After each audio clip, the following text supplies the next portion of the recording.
நான் எஸ்ஆர்ஜி கல்யாண மாலையின் தலைவர் கோவிந்தராஜ் பேசுகிறேன். இப்போ நம்ம சென்னை அலுவலகத்திலிருந்து பேசுகிறோம். நம்ம சென்னை அலுவலகத்திற்கு திரு கணேசன் சார் அவங்க தான் பையனுக்கு ஜாதகம் பதிவு பண்ண வந்திருக்கிறாங்க.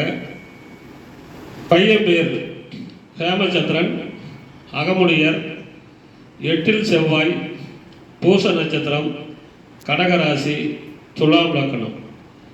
எம்ஏ பிற்காலத்தில் படிச்சிருக்காரு. உயரம் 5.8, 6/8/1994 பிறந்திருக்காரு.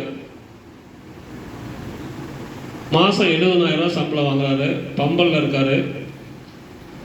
அழகாப்புத்தூர். அப்பா பேர் கணேசன், ரிட்டையர் ஆகிட்டார். அம்மா பேர் தயமந்தி, இல்லத்தரசி. இவங்க எதிர்பார்க்கலாம், படித்திருந்தால் போதும், வேலைக்கு போகணுங்கிற அவசியம் இல்லை. வேலைக்கு போகிறது அவங்க சௌரியம்.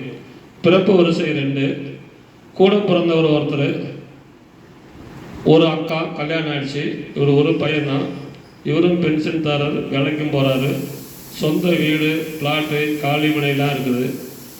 எனவே இந்த அழகான மணமகனுக்கு ஏற்ற வரன் வைத்துள்ளவர்கள். இவங்க சீரெல்லாம் ஒன்றும் எதிர்பார்க்கல. பொண்ணு குடும்பத்துக்கு ஏற்ற பொண்ணாக இருக்கிறத எதிர்பார்க்குறாங்க. பெற்றோருடைய எதிர்பார்ப்பை சொல்ல கேட்கலாம்.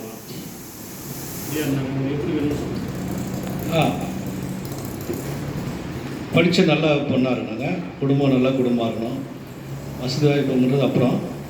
பொண்ணு நல்ல குடும்பம், நல்ல பொண்ணாக இருக்கணும். அதுதான் மெயின். இல்லை, நீங்கள் என்ன பண்ணுறீங்க? நான் சென்னை கார்பரேஷன் ரிட்டையர் ஆகிட்டேங்க. அவங்க மனைவி தமைந்தி, அவங்க இல்லத்தரசி. எங்களுக்கு இங்கே சென்னையில் 3 மாடி வீடு ஒன்று இருக்குது. இங்கே போரூரில் ஆஃபீஸ், பையனுக்கு ஆஃபீஸு. அங்கே பக்கத்தில் ஒரு பிளாட் வாங்கி போயிட்டேன் புதுசாக. போரூரில் பக்கத்தில், பம்மல் பக்கத்தில் ஒரு காலி மனை குளத்தூர் ரயில்வே ஸ்டேஷன் பக்கத்தில் இருக்குது. வசதிகள் ஓரளவுக்கு இருக்குதுங்க, எல்லாமே இருக்குது. எங்களுக்கு நல்ல பொண்ணாக இருந்தால் போதும், நல்ல குடும்பமாக இருக்கணும், அவ்வளோ.